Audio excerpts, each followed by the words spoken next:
ನಮಸ್ಕಾರ ವೀಕ್ಷಕರೇ, ನಮ್ಮ ಇವತ್ತಿನ ಕಾರ್ಯಕ್ರಮದಲ್ಲಿ ಪಿಸಿಒಡಿಗೆ ಸಂಬಂಧಪಟ್ಟ ಹಾಗೆ ಸಾಕಷ್ಟು ಮಾಹಿತಿಯನ್ನ ನಿಮಗೆ ತಿಳಿಸ್ಕೊಡೋ ಪ್ರಯತ್ನ ಮಾಡ್ತಾ ಇದ್ದೀವಿ. ಬಹುತೇಕ ಮಹಿಳೆಯರನ್ನ ಕಾಡ್ತಾ ಇರುವಂತಹ ಸಮಸ್ಯೆ ಪಿಸಿಒಡಿ ಅಂತ ಹೇಳಿದ್ರೆ ತಪ್ಪಾಗಲ್ಲ. ಸಾಕಷ್ಟು ಪ್ರಶ್ನೆಗಳು, ಅನುಮಾನಗಳು ನಿಮಗೂ ಕೂಡ ಇರುತ್ತೆ. ಈ ಪಿಸಿಒಡಿಗೆ ಕಾರಣ ಏನು, ಇದರ ಕಾಂಪ್ಲಿಕೇಶನ್ಸ್ ಏನು, ಇದನ್ನ ಯಾವ ರೀತಿ ಎಫೆಕ್ಟಿವ್ ಟ್ರೀಟ್ಮೆಂಟ್ ಮೂಲಕ ಕ್ಯೂರ್ ಮಾಡ್ಕೋಬಹುದು ಅಂತ ತಿಳಿಸ್ಕೊಡೋದಕ್ಕೆ ನಮ್ಮ ಜೊತೆ ಇದ್ದಾರೆ ಶತಾಯು ಆಯುರ್ವೇದದ ಮುಖ್ಯಸ್ಥರಾದಂತಹ ಡಾಕ್ಟರ್ ಅನಿತಾ ಭಟ್ ಅವರು. ಅವರನ್ನ ಕಾರ್ಯಕ್ರಮಕ್ಕೆ ಸ್ವಾಗತಿಸೋಣ. Madam, welcome to the show. Madam, ಈ ಪಿಸಿಒಡಿ ಅನ್ನೋದು ಸಾಕಷ್ಟು ಸಮಸ್ಯೆಯನ್ನ ಉಂಟು ಮಾಡಿದೆ ಅಂತ ಹೇಳಿದ್ರೆ ತಪ್ಪಾಗಲ್ಲ. ಬಹುತೇಕ ಮಹಿಳೆಯರು ಯಾರನ್ನು ಕೇಳಿದ್ರು ಕೂಡ ಪಿಸಿಒಡಿ ಸಮಸ್ಯೆ ಅಂತ ಹೇಳ್ತಾರೆ, ಇರ್ರೆಗ್ಯುಲರ್ ಪೀರಿಯಡ್ಸ್ ಅಂತ ಹೇಳ್ತಾರೆ, ತುಂಬಾನೇ ಕಾಂಪ್ಲಿಕೇಶನ್ಸ್ ಆಗ್ತಿದೆ ಅಂತ ಹೇಳ್ತಾರೆ. ಯಾಕೆ ಇದು ಇಷ್ಟೊಂದು ದೊಡ್ಡ ಪ್ರಮಾಣದಲ್ಲಿ ಕಾಡ್ತಾ ಇದೆ ಮಹಿಳೆಯರನ್ನ ಅಂತ? ನಾವು ಹಳೆ ಕಾಲ ತಗೊಂಡ್ರೆ ಒಂದು 10 ಮಹಿಳೆಯರಲ್ಲಿ ಬರೀ ಒಬ್ರಿಗೋ ಇಬ್ರಿಗೋ ಅಥವಾ 100ರಲ್ಲಿ 5 ಜನಕ್ಕೆ ಪಿಸಿಒಡಿ ಕಾಣ್ಕೊಳ್ತಾ ಇತ್ತು. ಈಗಿನ ದಿನದಲ್ಲಿ ಸುಮಾರು 10 ಮಹಿಳೆಯರಲ್ಲಿ 5 ಜನಕ್ಕೆ ಪಿಸಿಒಡಿ ಸಮಸ್ಯೆ ಇದೆ. ಹಾಗಾದ್ರೆ ಇಷ್ಟೊಂದು ಮಟ್ಟದಲ್ಲಿ ಪಿಸಿಒಡಿ ಜಾಸ್ತಿ ಆಗೋಕ್ಕೆ ಕಾರಣ ಅಂದರೆ ನಮ್ಮ ಲೈಫ್ ಸ್ಟೈಲ್ ಅಂತಲೇ ಹೇಳ್ಬೋದು. ನಾವು ತಗೊಳ್ತಾ ಇರುವಂತಹ ಆಹಾರ, ನಮ್ಮ ಸ್ಟ್ರೆಸ್ ಲೆವೆಲ್ಲು, ಅದರಿಂದ ಆಗುವಂಥ ಹಾರ್ಮೋನಲ್ ಚೇಂಜಸ್, ಮೇನ್ ಆಗಿ ಒಬೇಸಿಟಿ, ಇದರ ಜೊತೆಗೆ ನಾವು ಮಾಡಿರುವಂತಹ ವರ್ಕ್ ಲೈಫ್ ಸ್ಟೈಲು, ಕೆಲವರು ರಾತ್ರಿ ನಿದ್ದೆ ಮಾಡೋದಿಲ್ಲ, ಹಗಲಿಗೆ ನಿದ್ದೆ ಮಾಡ್ತಾರೆ, ಆ ರೀತಿ ಕಂಪ್ಲೀಟ್ ಲೈಫ್ ಸ್ಟೈಲ್ ಚೇಂಜ್ ಮಾಡ್ಕೊಂಡಿರುವಂಥದ್ದು, ಎಕ್ಸಸೈಸ್ ಇಲ್ಲದೆ ಇರುವಂಥದ್ದು. ಹೀಗಾಗಿ ಬಹಳಷ್ಟು ಕಾರಣಗಳಿಂದ 10 ಜನದ ಮಹಿಳೆಯರಲ್ಲಿ ಸುಮಾರು 5 ಜನಕ್ಕೆ ಮೋರ್ ದನ್ 50% ಪಿಸಿಒಡಿ ಸಮಸ್ಯೆ ಕಂಡ್ಕೊಂಡು ಬರ್ತಾ ಇದೆ. ಓಕೆ ಮೇಡಮ್, ಇವಾಗ ಈ ಒಂದು 10-15 ವರ್ಷಗಳ ಹಿಂದೆ ಪಿಸಿಒಡಿ ಅಂತ ಏನು ಅಂದ್ರೆ ನಾವು ಕೇಳಿರ್ಲಿಲ್ಲ. ಬಟ್ ಇತ್ತೀಚೆಗೆ ಈ ರೀಸೆಂಟ್ ಆಗಿ ಒಂದು 5-6 ವರ್ಷದಿಂದ 7 ವರ್ಷದಿಂದ ಈ ಸಮಸ್ಯೆ ಉಲ್ಬಣ ಆಗ್ತಾ ಇರುವಂತದ್ದು. ಸೊ ಇದು ಇವಾಗ ಶುರುವಾಗಿದ್ದ ಅಥವಾ ಯಾವಾಗಿಂದ ಇತ್ತು, ಇದ್ರ ಹಿಸ್ಟ್ರಿ ಏನು ಅಂತ ಹೇಳ್ತೀರಾ? ಪಿಸಿಒಡಿ ಸಮಸ್ಯೆ ಬಹಳ ವರ್ಷದಿಂದ ಇದೆ. ಆಯುರ್ವೇದದಲ್ಲಿ ನಾವು ಸ್ತ್ರೀ ರೋಗ ಪ್ರಸೂತಿ ತಂತ್ರ ಅಂತಲೇ ಒಂದು ವಿಭಾಗ ಇದೆ, ಅದರಲ್ಲೂ ಸಹಿತ ಪಿಸಿಒಡಿ ಮೆನ್ಷನ್ ಇದೆ. ಯಾರಿಗೆ ಮಕ್ಕಳಾಗೋದಿಲ್ಲ ಅಂತ ಸಮಯದಲ್ಲಿ ಅಂಡಾಣು ಬಿಡುಗಡೆ ಆಗದೆ ಇರೋದು, which is very similar to PCOD ಅಂತಲೇ ಹೇಳ್ಬಹುದು, ಈ ಸಮಸ್ಯೆಗಳು ಕಂಡ್ಕೊಂಡು ಬರುತ್ತೆ. ಆದರೆ ಈಗಿನ ಕಾಲದಲ್ಲಿ ಇದು 100 ಟೈಮ್ಸ್ ಮಲ್ಟಿಪ್ಲೈ ಆಗಿದೆ. ನಾ ಹೇಳ್ದಂಗೆ ಲೈಫ್ ಸ್ಟೈಲ್ ರೀಸನ್ನಿಂದ ಇರಬಹುದು. ಮುಖ್ಯವಾಗಿ ನಾವು 3 ರೀಸನ್ಸ್ನ ತಗೊಳ್ತೀವಿ ಪಿಸಿಒಡಿನಲ್ಲಿ. ಒಂದು ಹಾರ್ಮೋನ್ ವ್ಯತ್ಯಾಸ, ಅಂದರೆ ಮೇಲ್ ಹಾರ್ಮೋನ್ ಆಂಡ್ರೋಜನ್ ಲೆವೆಲ್ಸು ಮಹಿಳೆಯ ದೇಹದಲ್ಲಿ ಜಾಸ್ತಿ ಆಗುವಂಥದ್ದು. ಎರಡನೆಯದಾಗಿ ಅವರ ದೇಹದಲ್ಲಿ ಇನ್ಸುಲಿನ್ ರೆಸಿಸ್ಟೆನ್ಸ್ ಅಥವಾ ಡಯಾಬಿಟಿಸ್ ಇರುವಂತಹ ಸಿಮಿಲರ್ ಸಿಂಪ್ಟಮ್ಸ್, ಇನ್ಸುಲಿನ್ ರೆಸಿಸ್ಟೆನ್ಸ್ ಆಗಿ ಅವರ ದೇಹದ ಹಾರ್ಮೋನ್ ವ್ಯತ್ಯಾಸ ಆಗುವಂಥದ್ದು. ಮೂರನೆಯದಾಗಿ ಸುಮಾರು 70% ಮಹಿಳೆಯರು ಯಾರು ಪಿಸಿಒಡಿಯಿಂದ ಸಫರ್ ಮಾಡ್ತಾ ಇರ್ತಾರೆ ಅವರಲ್ಲಿ ಒಬೇಸಿಟಿನೂ ಇರುತ್ತೆ. So one of the causative factor again ಒಬೇಸಿಟಿನೂ ಅಂತಲೂ ಹೇಳ್ಬೋದು ಪಿಸಿಒಡಿ ಸಮಸ್ಯೆಗೆ. ಓಕೆ, ಈಗ ಒಬ್ಬ ಮಹಿಳೆ ಈಗ ಪಿಸಿಒಡಿ ಸಮಸ್ಯೆ ಇದೆ ಅಂತ ಈಗ ಬಹಳಷ್ಟು ಜನ ಈಗ ಇರ್ರೆಗ್ಯುಲರ್ ಪೀರಿಯಡ್ಸ್ ಆಗಿರ್ಬೋದು ಅಥವಾ ಬೇರೆ ಏನಾದರೂ ಸಮಸ್ಯೆ, ವೆಯ್ಟ್ ಗೇನ್ ಆದ ತಕ್ಷಣ ಪಿಸಿಒಡಿ ಇರ್ಬೋದು ಅಂತ ಅನ್ಕೋತಾರೆ. ಸೊ ಪಿಸಿಒಡಿ ಸಮಸ್ಯೆ ಇದೆ ಅಂತ ಅವರು ಯಾವ ರೀತಿ ಕಂಡ್ಕೋಬಹುದು ಅಂತ? ವೆಯ್ಟ್ ಗೇನ್ ಆದ ತಕ್ಷಣ ಖಂಡಿತವಾಗ್ಲೂ ಪಿಸಿಒಡಿ ಇದೆ ಅಂತಲ್ಲ. ಕೆಲವರು ಮಹಿಳೆಯರು ಬಹಳ ಸಣ್ಣ ಇರ್ತಾರೆ, ಒಂಚೂರು ವೆಯ್ಟ್ ಗೇನ್ ಆಗಿರಲ್ಲ, ಬಟ್ ಅವರಿಗೆ ಪಿಸಿಒಡಿ ಇರುತ್ತೆ. ಸೊ ಬಹಳಷ್ಟು ಮಹಿಳೆಯರಲ್ಲಿ ಅದು ಅಂಶ ಅಷ್ಟೇ.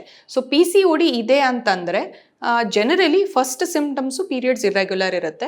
ಒಂದು ಮಹಿಳೆಗೆ ಒಂದು ವರ್ಷದಲ್ಲಿ ಅಂದರೆ 12 ತಿಂಗಳಲ್ಲಿ 7ಕ್ಕಿಂತ ಕಡಿಮೆ ಸರ್ತಿ ಮುಟ್ಟಾದರೆ ಅದರಲ್ಲಿ ಮೆನ್ಸ್ಟ್ರಲ್ ಇರ್ರೆಗ್ಯುಲಾರಿಟೀಸ್ ಅಂತ ಹೇಳ್ತೀವಿ, one of the reason for PCOD.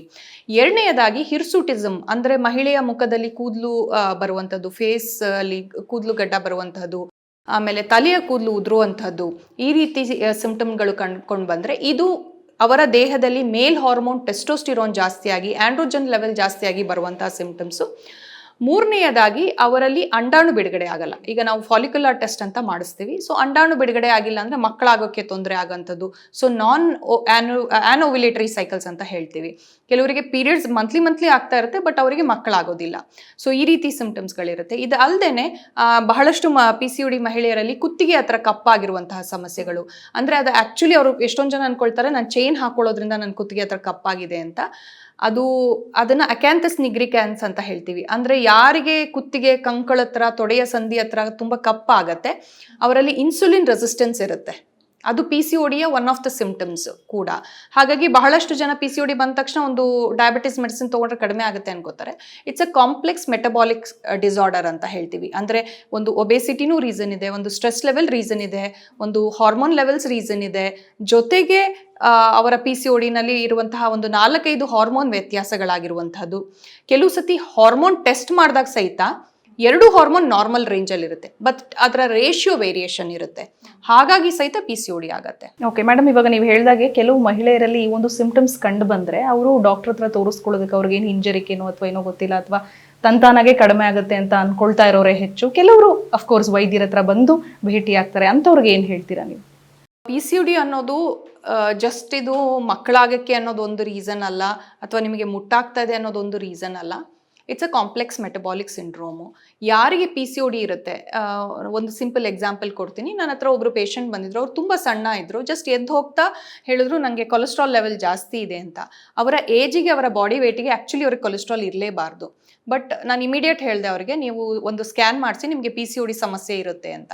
So PCOD ಇಂದ ಬರುವಂತಹ ಸೈಡ್ ಎಫೆಕ್ಟ್ ಅಂದರೆ ಹೈ ಕೊಲೆಸ್ಟ್ರಾಲ್ ಲೆವೆಲ್ಲು.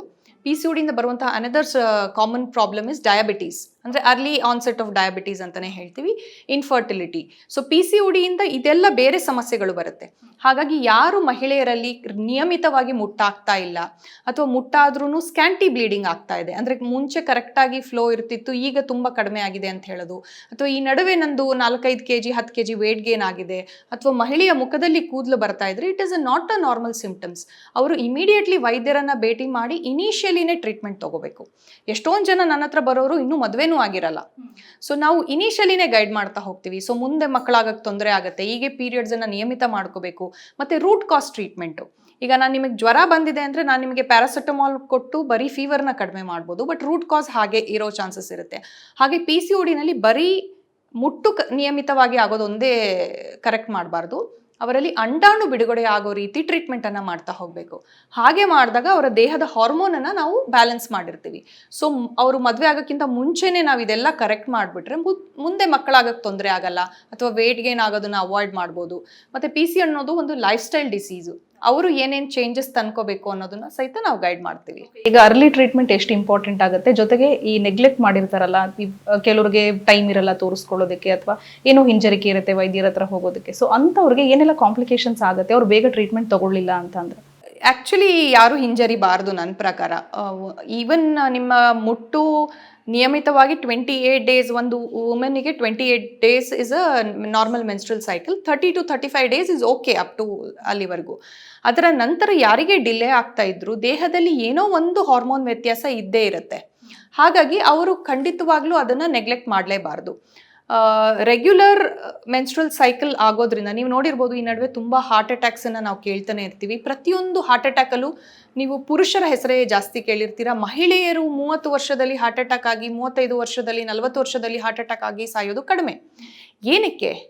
ಯಾಕಂದರೆ ಅವರಲ್ಲಿ ನಿಯಮಿತವಾಗಿ ಋತುಸ್ರಾವ ಆಗ್ತಾ ಇದೆ, ಅವರ ದೇಹದ ಸೈಕ್ಲಿಕಲ್ ಸಿಸ್ಟಮ್ ಕರೆಕ್ಟ್ ಆಗಿದೆ. ಹಾಗಾಗಿ ಅವರಿಗೆ ಈ ಸಿಂಪ್ಟಮ್ಸ್ಗಳು ಕಂಡ್ಕೊಂಡು ಬರಲ್ಲ. So it's a nature's way of removing your toxins from the body. ಯಾರಿಗೆ ನಿಯಮಿತವಾಗಿ ಮುಟ್ಟಾಗೋದಿಲ್ಲ ಅಂಥವರಲ್ಲಿ ಇಮಿಡಿಯೇಟ್ ಕಂಡ್ಕೊಂಡು ಬರೋದು ಕೊಲೆಸ್ಟ್ರಾಲ್ ಲೆವೆಲ್ ಜಾಸ್ತಿ ಆಗುವಂಥದ್ದು, ಆಮೇಲೆ ಡಯಾಬಿಟೀಸ್ ಬರುವಂಥದ್ದು, ಹೈಪರ್ ಟೆನ್ಷನ್ ಆಗುವಂಥದ್ದು. ಈವನ್ ಅವ್ರು ಸಣ್ಣ ಇರ್ಬೋದು, ಅವ್ರ ಏಜ್ ಕಡಿಮೆ ಇರಬಹುದು, ಥೈರಾಯ್ಡ್, ಹೈಪೋಥೈರಾಯ್ಡ್ ಸಮಸ್ಯೆ. ಇನ್ನೊಂದು PCODನಲ್ಲಿ ತುಂಬ ಕಾಮನ್ ಆಗಿ ಕಂಡ್ಕೊಂಡು ಬರುವಂಥದ್ದು ಹೈಪೋಥೈರಾಯ್ಡ್ನ ಸಮಸ್ಯೆ. ಸೊ ಇದೆಲ್ಲದೂ ಒಂದು ಸೈಕ್ಲಿಕಲ್ ಪೀರಿಯಡ್ಸ್ ಆಗದೆ ಇರೋದ್ರಿಂದ ಬರುವಂಥದ್ದು. ಹಾಗಾಗಿ ಯಾವುದೇ ಮಹಿಳೆ ಇರಬಹುದು, ಅವರಿಗೆ ಪೀರಿಯಡ್ಸ್ ರೆಗ್ಯುಲರ್ ಆಗ್ತಾ ಇಲ್ಲ ಅಥವಾ PCOD ಇದೆ ಅಂತ ಗೊತ್ತಾದ ತಕ್ಷಣ ಫಸ್ಟು ಅವರು ಟ್ರೀಟ್ಮೆಂಟನ್ನು ತಗೋಬೇಕು. ಮೇಡಮ್, ಈಗ ಸ್ಟ್ರೆಸ್ಸಿಂದ ತುಂಬಾ ಇದು PCODಗೆ ಕಾರಣ ಅಂತ ನಾವು ಕೇಳ್ಪಟ್ಟಿದ್ದೀವಿ. ಸೊ ಮಹಿಳೆಯರು ಎಸ್ಪೆಷಲಿ ಮನೆ ಮೇಂಟೈನ್ ಮಾಡಿಕೊಂಡು ಆಫೀಸಲ್ಲಿ ಕೆಲಸ ಮಾಡಿ ಸಾಕಷ್ಟು ಸ್ಟ್ರೆಸ್ ಇರುತ್ತೆ, ಅವ್ರಿಗೆ ಒಂದೆರಡು ಸಮಸ್ಯೆಗಳಿರಲ್ಲ.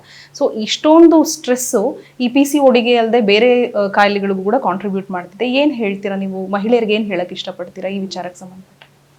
ಮಹಿಳೆಯರಿಗೆ ನಾನು ಸೂಪರ್ ವುಮೆನ್ ಅಂತಲೇ ಹೇಳ್ತೀನಿ. ಯಾಕಂದರೆ ಮಹಿಳೆಯರು ಬರೀ ಒಂದು ವರ್ಕ್ ಅಂತಲ್ಲ, ಮನೆ, ಗಂಡ, ಮಕ್ಕಳು, ಅತ್ತೆ ಮಾವ, ತಾಯಿ ಎಲ್ಲರಿಗೂ ಮಾಡಿ ಕೊನೆಗೆ ಟೈಮ್ ಉಳಿದ್ರೆ ನನ್ನ ಹೆಲ್ತು, ನನ್ನ ಆರೈಕೆ ಅಂತ ಬರ್ತಾರೆ.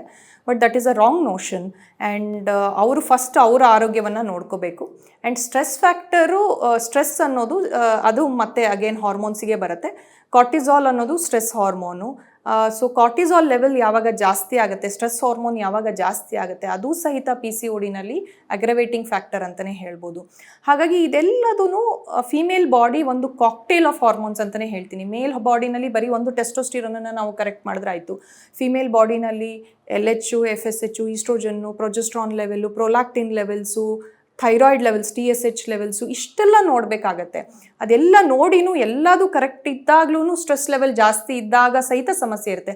ಅಂದರೆ ಎಷ್ಟೊಂದು ಪೇಷಂಟ್ಗಳಲ್ಲಿ ಹಾರ್ಮೋನ್ ಲೆವೆಲ್ ನಾರ್ಮಲ್ ಇದ್ರೂ stress factor is one of the causative factor for other diseases ಅಂತಲೇ ಹೇಳ್ತೀವಿ. ಸೊ ಹಾಗಾಗಿ ಅದು ಒಂದು ಪ್ರಮುಖ ಕಾರಣ. ಬರೀ not only P C O D ಇರ್ಬೋದು, ಥೈರಾಯ್ಡು, ಮೈಗ್ರೇನ್ ಡಿಸೀಸಸ್ಸು, ಸ್ಕಿನ್ ಡಿಸೀಸಸ್ಗೂ, ಬೆನ್ನು ನೋವಿಗೂ ಎಲ್ಲದಕ್ಕೂ ಸಹಿತ stress one of the causative factor. Okay, ಈಗ ಸಾಕಷ್ಟು ಜನ ಹೆಣ್ಮಕ್ಳು ನಾನು ನೋಡಿರೋ ಹಾಗೆ ಕೇಳಿರೋ ಹಾಗೆ PCOD ಅಂದ ತಕ್ಷಣ ಏನು ಮಾಡ್ತಾರೆ, ಎಕ್ಸಸೈಸ್ ಮಾಡಿದ್ರೆ ಹೋಗ್ಬಿಡುತ್ತೆ, ಯೋಗ ಮಾಡಿದ್ರೆ ಹೋಗ್ಬಿಡುತ್ತೆ, ಜಿಮ್ ಸೇರ್ಕೊಂಡ್ಬಿಡೋಣ ಹೋಗ್ಬಿಡುತ್ತೆ ಅಂತ ಏನೂ ಟ್ರೀಟ್ಮೆಂಟ್ ತಗೊಳ್ದೆ ವೈದ್ಯರನ್ನ ಕನ್ಸಲ್ಟ್ ಮಾಡದೆ ಸೊ ಅವರೇ ಡಯಟ್ ಸ್ಟಾರ್ಟ್ ಮಾಡ್ಕೊಂಡ್ಬಿಡ್ತಾರೆ. ಸೊ ಉಪವಾಸ ಮಾಡೋದಾಗಿರ್ಬೋದು, ಆಮೇಲೆ 2 ಮೀಲ್ಸ್ ಸ್ಕಿಪ್ ಮಾಡೋದು, ಇದೆಲ್ಲ ಶುರು ಮಾಡ್ಕೋತಾರೆ. ನಿಜವಾಗ್ಲೂ ಇದರಿಂದ PCOD ಹೋಗುತ್ತಾ? PCOD ಅನ್ನೋದು ಒಂದು ಕಾಂಪ್ಲೆಕ್ಸ್ ಮೆಟಬಾಲಿಕ್ ಸಿಂಡ್ರೋಮು, ಮತ್ತು ಅದರಲ್ಲಿ ಒಂದು ಮಾಡಿದ್ರೆ ಸಾಕಾಗೋದಿಲ್ಲ. ಈಗ ನಾನು ಬರೀ ಡಾಕ್ಟರ್ ಹೋಗಿ ಆಯುರ್ವೇದ ಮೆಡಿಸಿನ್ ತೊಗೊಳ್ತೀನಿ ಅಂದ್ರೂ ಖಂಡಿತವಾಗ್ಲೂ ಹೋಗಲ್ಲ. So it's a partnership. ಅಲ್ಲಿ ನೀವು ಡಯಟು ಮಾಡಬೇಕು, ಎಕ್ಸಸೈಸು ಮಾಡಬೇಕು, ಮೆಡಿಕೇಷನ್ಸು ತೊಗೋಬೇಕು, ಮತ್ತು ಫೋಕಸ್ ರೂಟ್ ಕಾಸ್ ಏನಿದೆ, ನಾವು ಅಂಡಾಣು ಬಿಡುಗಡೆ ಆಗಬೇಕು ಮಂತ್ ಆನ್ ಮಂತ್ ಅನ್ನೋದನ್ನು ರೂಟ್ ಕಾಸ್ ಆಗಿ ಇಟ್ಕೊಂಡು ಟ್ರೀಟ್ಮೆಂಟ್ ಮಾಡೋದ್ರಿಂದ ಸರಿಯಾಗುತ್ತೆ.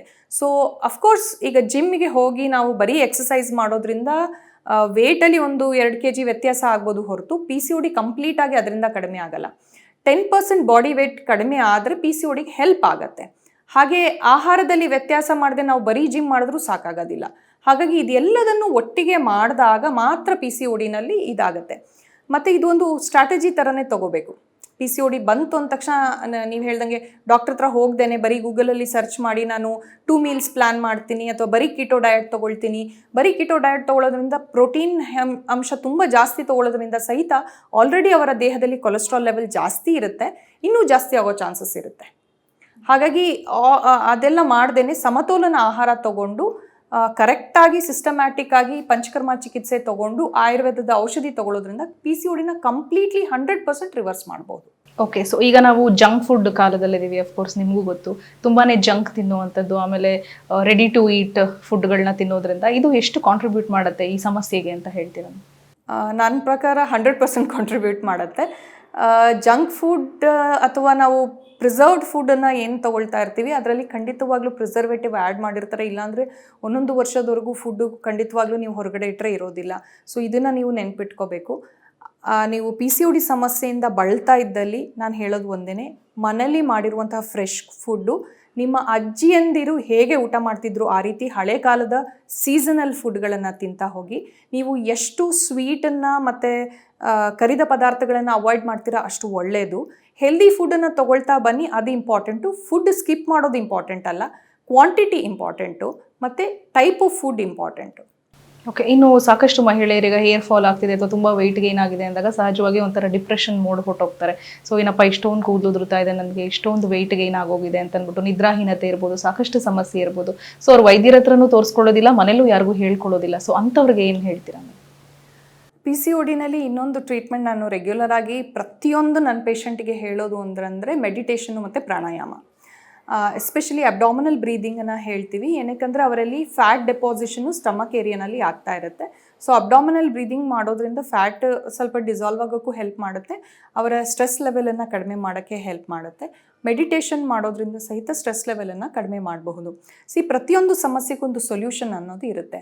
ಹಾಗಾಗಿ ಟೆನ್ಷನ್ ಮಾಡ್ಕೊಳ್ಳೋದ್ರಿಂದ ಆಗಲ್ಲ. ಬಹಳಷ್ಟು ಪೇಷಂಟ್ಗಳು ಬಂದವ್ರು ಏನು ಹೇಳ್ತಾರೆ, ಅವರಿಗೆ PCOD ಅಥವಾ ಮುಟ್ಟು ಕರೆಕ್ಟಾಗಿ ಆಗ್ತಾಯಿದೆ ಅನ್ನೋದು ಸಮಸ್ಯೆ ಅಲ್ಲ. ಟೀನೇಜರ್ಸ್ ಎಸ್ಪೆಷಲಿ, ಇನ್ನು ಟೀನೇಜರ್ಸ್ ಬಂದಾಗ ಅವ್ರು ಕಾಲೇಜ್ಗೆ ಹೋಗಬೇಕು, ನನಗೆ ಮೇನ್ ಫೇಶಿಯಲ್ ಹೇರ್ ಹೋಗಬೇಕು ಡಾಕ್ಟರ್, ಆ್ಯಂಡ್ ನನಗೆ ಹೇರ್ ಫಾಲ್ ಆಗ್ತಾ ಇದೆ, ನಾನು ಫುಲ್ ಬಾಲ್ಡ್ ಆಗಿ ಹೋಗ್ತಾ ಇದ್ದೀನಿ, ನಾನು ಕೂದಲು ಉದುರೋದು ನಿಲ್ಲಬೇಕು ಅಂತ. ಸೊ ನಾನು ಎಕ್ಸ್ಟರ್ನಲಿ ಈಗ ಏನಾದರೂ ಒಂದು ಆಯಿಲ್ ಅಪ್ಲಿಕೇಶನ್ ಕೊಟ್ಟರೆ ಅದು ಹೆಲ್ಪ್ ಆಗಲ್ಲ. ಯಾಕೆಂದರೆ ಅವರ ದೇಹದಲ್ಲಿ ಟೆಸ್ಟೋಸ್ಟಿರಾನ್ ಲೆವೆಲನ್ನು ಕಡಿಮೆ ಮಾಡಬೇಕು. ಅದು ಕಡಿಮೆ ಆದರೆ ಮಾತ್ರ ಹೇರ್ ಫಾಲ್ ಕಡಿಮೆ ಆಗುತ್ತೆ. ಸೊ ಎಷ್ಟೊಂದು ಕಾಸ್ಮೆಟಿಕ್ ಟ್ರೀಟ್ಮೆಂಟ್ಸ್ ಅಥವಾ ಕಾಸ್ಮೆಟಿಕ್ ಇದು, ಅದಕ್ಕಿಂತ ಮುಂಚೆ ನಾವು ಫಸ್ಟ್ PCODನ ರೆಗ್ಯುಲರೈಸ್ ಮಾಡಬೇಕು. ಒಂದು 3 ಮಂತ್ಸಲ್ಲಿ ಆಗೋಗುತ್ತೆ. ಅದು 3 to 6 months ಮ್ಯಾಕ್ಸಿಮಮ್ PCODನ ರೆಕ್ಟಿಫೈ ಮಾಡೋಕ್ಕೆ ನಮಗೆ ಬೇಕಾಗುವಂಥದ್ದು. ಅದಾದಮೇಲೆ ನಂತರ ಹೇರ್ ಟ್ರೀಟ್ಮೆಂಟು, ಸ್ಕಿನ್ ಟ್ರೀಟ್ಮೆಂಟು. PCODನಲ್ಲಿ ಬಹಳಷ್ಟು ಜನಕ್ಕೆ ಆ್ಯಕ್ನೆ ಬರುತ್ತೆ, ಅಂದರೆ ಮೊಡವೆಗಳು ಉಂಟಾಗುವಂಥದ್ದು, ಈ ರೀತಿ ಸಮಸ್ಯೆಗಳು ಬರುತ್ತೆ. ಸೊ ಇದೆಲ್ಲದಕ್ಕೂ ಅದು ಟ್ರೀಟ್ಮೆಂಟ್ ಆದಮೇಲೆ ತೊಗೊಂಡ್ರೆ ಬಹಳ ಯೂಸ್ಫುಲ್ ಆಗಿರುತ್ತೆ. ಓಕೆ ಡಾಕ್ಟರ್, ಈಗ ನಿಮ್ಮ ಹತ್ರ ಬರೋ ಹೆಣ್ಮಕ್ಳಲ್ಲಿ ಸೊ ಯಾವ ವಯಸ್ಸಿನ ಹೆಣ್ಮಕ್ಳಿಗೆ ಅತಿ ಹೆಚ್ಚು ಈ PCOD ಸಮಸ್ಯೆ ನೀವು ನೋಡಿದ್ದೀರಾ? ನಾನು ನೋಡ್ದಂಗೆ 18-19 ಸ್ಟಾರ್ಟ್ ಆಗುತ್ತೆ. One of the main reason ಅವರ ಜಂಕ್ ಫುಡ್ಡು, ಲೈಫ್ ಸ್ಟೈಲ್ ಮತ್ತು ಒಬೆಸಿಟಿ ಇರುವಂಥದ್ದು. ತಾಯಿಗೆ ಈ ರೀತಿ ಹಿಸ್ಟ್ರಿ ಇಲ್ಲದೆ ಇರೋರಲ್ಲೂ ಸಹಿತ ಬಹಳಷ್ಟು ಜನ ಬರ್ತಾರೆ. ಇದರಲ್ಲಿ ವೆಜ್ ನಾನ್ ವೆಜ್ ಅಂತ ನಾವೇನು ಬಹಳ ಡಿಫ್ರೆನ್ಸ್ ನೋಡಿಲ್ಲ. ಅಂದರೆ ಎಲ್ಲ ರೀತಿಯ ಕ್ಯಾಟಗರಿ ಆಫ್ ವುಮೆನ್ ಅನ್ನ ನಾವು ನೋಡಿದ್ದೀವಿ. ಇದಲ್ಲದೆ ಇನ್ನೊಂದು ಪಾಸಿಟಿವ್ ಫ್ಯಾಕ್ಟರ್ ಆಗಿರ್ಬೋದು ಅಂದರೆ ಯಾರು ತುಂಬ ಚಿಕನ್ ತಿಂತಾರೆ, ಈಗ ಚಿಕನ್ನಿಗೆ ಅವರು ಈಸ್ಟ್ರೋಜನ್ ಇಂಜೆಕ್ಷನ್ ಕೊಡ್ತಾರೆ ದಪ್ಪ ಆಗಲಿ ಅಂತ. ಸೊ ಆವಾಗ ನಿಮ್ಮ ದೇಹದಲ್ಲಿ ಹಾರ್ಮೋನ್ ವ್ಯತ್ಯಾಸ ಆಗುವಂತಹ ಚಾನ್ಸಸ್ ಇರುತ್ತೆ. ಸೊ ಅದು ಬಿಟ್ಟರೆ ಕಾಮನ್ಲಿ ಮಕ್ಕಳಾಗೋ ಟೈಮ್ವರೆಗೂ 35-40ವರೆಗೂ ಸಹಿತ PCOD ಸಮಸ್ಯೆಯಿಂದ ಬರ್ತಾನೆ ಇರ್ತಾರೆ ರೆಗ್ಯುಲರ್ ಆಗಿ. ಸೊ ಎಷ್ಟೊಂದು ಜನಕ್ಕೆ 2 ಮಕ್ಕಳ ಆದಮೇಲೂ ಸಹಿತ ಅವರ ದೇಹದಲ್ಲಿ ಒಬೇಸಿಟಿ ಲೆವೆಲ್ ಜಾಸ್ತಿ ಆಗಿ ಇನ್ಸುಲಿನ್ ರೆಸಿಸ್ಟೆನ್ಸ್ ಆಗಿ PCOD ಅಂತ ಬಂದಿರುವಂತಹ ಸಮಸ್ಯೆಗಳು ಇದೆ. ಬಹಳಷ್ಟು ಜನ ಬರೀ ಹಾರ್ಮೋನ್ ಕಾಂಟ್ರಸೆಪ್ಟಿವ್ ಪಿಲ್ಸ್ ತೊಗೊಂಡ್ಬಿಟ್ಟು PCODನ ನಿವಾರಣೆ ಮಾಡ್ಕೊಳಕ್ಕೆ ನೋಡ್ತಾರೆ. ಅಂದರೆ ಎವ್ರಿ ಮಂತು ಆ್ಯನೋವ್ಯುಲೇಟರಿ ಸೈಕಲ್ಸ್ ಆಗ್ತಾನೆ ಇರುತ್ತೆ. ಈಗ ಯಾವ್ದಾದ್ರು ಕಾಂಟ್ರಸೆಪ್ಟಿವ್ ಸಿಲ್ಸ್ ತೊಗೊಂಡ್ರೆ ಮಂತ್ಲಿ ಪೀರಿಯಡ್ಸ್ ಆಗುತ್ತಷ್ಟೇ. ಬಟ್ ಮೂಲ ಕಾರಣ ಏನು ಸೈಕಲ್ಸ್ ಆಗದೆ ಇರೋದಕ್ಕೆ ಕಾರಣ ಆ್ಯನೋವ್ಯುಲೇಟರಿ ಸೈಕಲ್ಸು ಅದು ಹಾಗೇ ಇರುತ್ತೆ ಅಲ್ಲಿ. ಓಕೆ, ಈಗ ಹೆರಿಡಿಟಿ ಎಷ್ಟು ಇಂಪಾರ್ಟೆಂಟ್ ಆಗುತ್ತೆ, ಇದರಲ್ಲಿ ಎಷ್ಟು ಕಾಸ್ ಆಗುತ್ತೆ ಅಂತ? ಹೆರಿಡಿಟ್ರಿ ಯೂಶಲಿ ಆಗತ್ತೆ. ತಾಯಿಗೆ ಈ ಸಮಸ್ಯೆ ಇದ್ದರೆ ಮಗಳಿಗೆ ಬರುವಂಥ ಚಾನ್ಸಸ್ಸು ಬಹಳ ಜಾಸ್ತಿ ಇರುತ್ತೆ. ಅದರ ಜೊತೆ ಅವರ ಲೈಫ್ ಸ್ಟೈಲಲ್ಲಿ ಅವರು ದಪ್ಪನೂ ಇದ್ದರೂ ಫಾಲೋ ಮಾಡ್ತಾ ಇಲ್ಲ ಅಂದರೆ ಖಂಡಿತವಾಗ್ಲೂ ಹೆರಿಡಿಟ್ರಿ ಸಮಸ್ಯೆಗಳು ಬಂದಿರುತ್ತೆ. ಓಕೆ, ಸಾಕಷ್ಟು ವಿಷಯಗಳು ಹೇಳಿದ್ರಿ ನೀವು. ಕಾಸಸ್ ಬಗ್ಗೆ ಮಾತಾಡಿದ್ವಿ, ಕಾಂಪ್ಲಿಕೇಶನ್ಸ್ ಬಗ್ಗೆ ಮಾತಾಡಿದ್ವಿ. ಸೊ ಈಗ ಟ್ರೀಟ್ಮೆಂಟ್ ವಿಷಯಕ್ಕೆ ಬರೋದಾದರೆ, ಸೊ ಎಫೆಕ್ಟಿವ್ ಟ್ರೀಟ್ಮೆಂಟ್ ಏನು PCOD? ನಾನು ಲಾಸ್ಟ್ 20 ವರ್ಷದಿಂದ PCOD ಬಗ್ಗೆ ಬಹಳಷ್ಟು ರಿಸರ್ಚನ್ನು ಮಾಡ್ತಾ ಇದ್ದೀವಿ. ಇನ್ಫರ್ಟಿಲಿಟಿ ಬಗ್ಗೆ ಬಹಳಷ್ಟು ಟ್ರೀಟ್ಮೆಂಟು ರಿಸರ್ಚನ್ನು ಮಾಡ್ತಾ ಇದ್ದೀವಿ. ನಾನು ನೋಡಿರೋ ಹಾಗೆ ದಿನೇ ದಿನೇ PCOD ಸಮಸ್ಯೆ ಹೆಚ್ಚಾಗ್ತಾನೇ ಇದೆ. ಮತ್ತು ಅದರ ಬಗ್ಗೆ ಅವೇರ್ನೆಸ್ಸು ಬೇಕಾಗಿದೆ, ಬಹಳಷ್ಟು ಅವೇರ್ನೆಸ್ಸು. PCOD ಬಂತು ಅಂದ ತಕ್ಷಣ ಹೆದರ್ಕೋಬೇಕು ಅಂತಿಲ್ಲ. ಖಂಡಿತವಾಗ್ಲೂ ಆಯುರ್ವೇದದಲ್ಲಿ ಇದನ್ನು 100% ರಿವರ್ಸ್ ಮಾಡಬಹುದು. ಸೊ PCOD ಹೇಗೆ ಅಂದರೆ ಇದನ್ನು ರಿವರ್ಸಿಬಲ್ ಮೆಟಬಾಲಿಕ್ ಕಂಡೀಷನ್ಸು. ಸೊ ನಿಮಗೆ ಏನಾದರೂ PCOD ಸಮಸ್ಯೆ ಬಂತು, ಮುಟ್ಟು ಕರೆಕ್ಟಾಗಿ ಆಗ್ತಾ ಇಲ್ಲ, ವೆಯ್ಟ್ ಗೇನ್ ಆಗ್ತಾ ಇದೆ, ಥೈರಾಯ್ಡ್ ಸಮಸ್ಯೆ ಬಂತು ಅಂದರೆ ಫಸ್ಟು ಎಲ್ಲ ಬ್ಲಡ್ ಇನ್ವೆಸ್ಟಿಗೇಷನ್ಸನ್ನು ಮಾಡಿ ಕರೆಕ್ಟಾಗಿ ಟ್ರೀಟ್ಮೆಂಟ್ ಮಾಡಬೇಕು. ಇದರಲ್ಲಿ ನಾವು ಸ್ಟೇಜಸ್ ನೋಡ್ತೀವಿ. ಅಂದರೆ ನೀವು ತುಂಬ ಸ್ವಲ್ಪ ಸಿಂಪ್ಟಮ್ಸ್ ಇದೆ, ಜಾಸ್ತಿ ಇಲ್ಲ ಅಂದರೆ ಮೆಡಿಕೇಷನ್ಸಲ್ಲೇ ವಿದಿನ್ 3 ಮಂತ್ಸು ಕಡಿಮೆ ಆಗ್ತಾ ಹೋಗುತ್ತೆ. ಇಲ್ಲ ಅವರು ಮಗು ಆಗೋಕ್ಕೆ ಟ್ರೈ ಮಾಡ್ತಾ ಇದ್ದಾರೆ, ಅಥವಾ ಅವರಿಗೆ ಸಣ್ಣ ಆಗಬೇಕು, ತುಂಬ ವೆಯ್ಟ್ ಗೇನ್ ಆಗಿದೆ, ಬೇರೆ ಸಿಂಪ್ಟಮ್ಸ್ಗಳು ಜಾಸ್ತಿ ಇದೆ, ಮುಖದಲ್ಲೆಲ್ಲ ಕೂದಲು ಬರ್ತಾ ಇದೆ ಅಂತಂದರೆ ಖಂಡಿತವಾಗ್ಲೂ ಫಸ್ಟು ಒಂದು ಪಂಚಕರ್ಮ ಚಿಕಿತ್ಸೆಯನ್ನು ಮಾಡ್ತೀವಿ. ಸೊ ನಮ್ಮಲ್ಲಿ ಫರ್ಟಿಲಿಟಿ ಡಿಟಾಕ್ಸ್ ಅಂತಲೂ ಮಾಡ್ತೀವಿ. ಹಾಗಾದರೆ ಈ ಪಂಚಕರ್ಮ ಚಿಕಿತ್ಸೆ ಕೆಲಸ ಏನು ಅಂದರೆ ನಮ್ಮ ದೇಹದಲ್ಲಿರುವಂತಹ ಟಾಕ್ಸಿನ್ಸನ್ನು ತೆಗೆಯುವಂಥದ್ದು, ದೇಹದಲ್ಲಿರುವಂಥ ಹಾರ್ಮೋನಲ್ಲನ್ನು ಬ್ಯಾಲೆನ್ಸ್ ಮಾಡೋದು. ಸೊ ನಾನು ಮುಂಚೆನೇ ಹೇಳ್ದಂಗೆ ದೇಹದಲ್ಲಿ ಹಾರ್ಮೋನ್ ವ್ಯತ್ಯಾಸ ಆದಾಗ ಈ ರೀತಿ ಸಮಸ್ಯೆಗಳು ಕಂಡುಕೊಂಡು ಬರುತ್ತೆ. ಸೊ ದೇಹದ ಹಾರ್ಮೋನನ್ನು ಬ್ಯಾಲೆನ್ಸ್ ಮಾಡ್ತಾ ಬಂದ ತಕ್ಷಣ 50% ಬಹಳಷ್ಟು ಜನಕ್ಕೆ ಡಿಟಾಕ್ಸ್ ಮಾಡ್ತಾ ಇದ್ದಂಗೆ ಸರಿ ಆಗಿಬಿಡುತ್ತೆ. ಎಷ್ಟೊಂದು ಜನಕ್ಕೆ 10 ದಿನದಲ್ಲಿ ಪೀರಿಯಡ್ಸ್ ಸ್ಟಾರ್ಟ್ ಆಗುತ್ತೆ, 6 ತಿಂಗಳಿಂದ ಪೀರಿಯಡ್ಸ್ ಆಗ್ತಾ ಇರಲ್ಲ ಅವರಿಗೆ.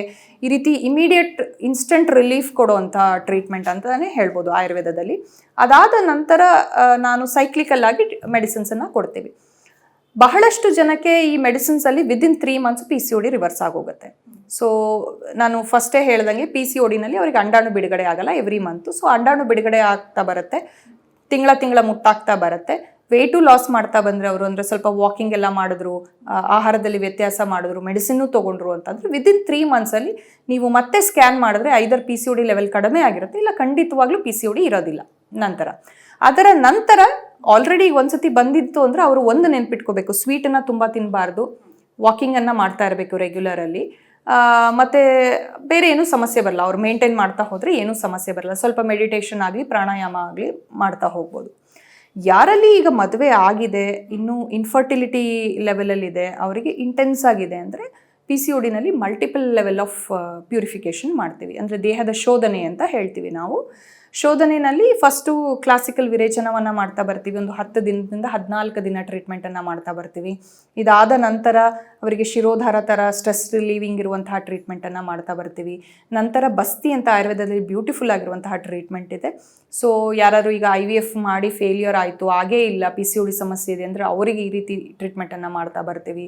ಬಹಳಷ್ಟು ಜನಕ್ಕೆ ಇದೆಲ್ಲ ಮಾಡೋದ್ರಿಂದ ನ್ಯಾಚುರಲಿ ಗರ್ಭಧಾರಣೆ ಆಗುತ್ತೆ, ನ್ಯಾಚುರಲಿ ಓವ್ಯುಲೇಷನ್ ಸ್ಟಾರ್ಟ್ ಆಗುತ್ತೆ. ಇದರ ನಂತರ ನಾನು ನನ್ನ ಪೇಷಂಟ್ಗಳಿಗೆ ಕೆಲವೊಂದು ಆಯುರ್ವೇದದ ಹರ್ಬ್ಸನ್ನು ಕೊಡ್ತಾ ಬರ್ತೀವಿ. ಮತ್ತು ಫುಡ್ ನಾವೇನು ತೊಗೊಳ್ತೀವಿ ಒಂದನ್ನು ಅರ್ಥ ಮಾಡ್ಕೋಬೇಕು. PCODನಲ್ಲಿ ನಾವು ಸೈಕಲ್ನ ಕರೆಕ್ಟ್ ಮಾಡಬೇಕು ಅಂದರೆ ಆ 2 ಹಾರ್ಮೋನನ್ನು ನಾವು ಬ್ಯಾಲೆನ್ಸ್ ಮಾಡಬೇಕು, ಅದೇ ರೇಷಿಯೋನಲ್ಲಿ ಇರಬೇಕು. ಸೊ ಫಸ್ಟ್ 15 ದಿನ, ಈಗ ನಾವು 28 ದಿನ ಅಥವಾ 30 ದಿನ ಸೈಕಲ್ ತೊಗೊಂಡ್ರೆ ಫಸ್ಟ್ 15 ದಿನ ಒಂದು ಹಾರ್ಮೋನ್ ಇರುತ್ತೆ, ನೆಕ್ಸ್ಟ್ 15 ದಿನ ಒಂದು ಹಾರ್ಮೋನ್ ಇರುತ್ತೆ. ಸೊ ಫಸ್ಟ್ 15 ದಿನ ಇರುವಂಥ ಹಾರ್ಮೋನಲ್ಲಿ ನಾವು ಈಗ ಸೂರ್ಯಕಾಂತಿ ಬೀಜ ಇರಬಹುದು, ಫ್ಲಾಕ್ಸೀಡ್ಸ್ ಇರ್ಬೋದು, ನಾರ್ಮಲ್ ಸಕ್ಕರೆ ಇಲ್ಲದಿರುವಂತಹ ಜಾಸ್ತಿ ಸ್ವೀಟ್ ತೊಗೊಳ್ದಿರುವಂತಹ ಹೆಲ್ದಿ ಫುಡ್ಡನ್ನು ತೊಗೊಳ್ಳೋದು, ಸಿನಿಮಾನ್ ಚಕ್ಕೆ ಪೌಡರನ್ನು ತೊಗೊಳ್ಳುವಂಥದ್ದು, ಜೀರಿಗೆ, ಹಿಂಗು, ಈ ರೀತಿಯಾಗಿರುವಂತಹ ಆಹಾರವನ್ನು ಫಸ್ಟ್ 15 ದಿನ ಹೇಳ್ತೀವಿ.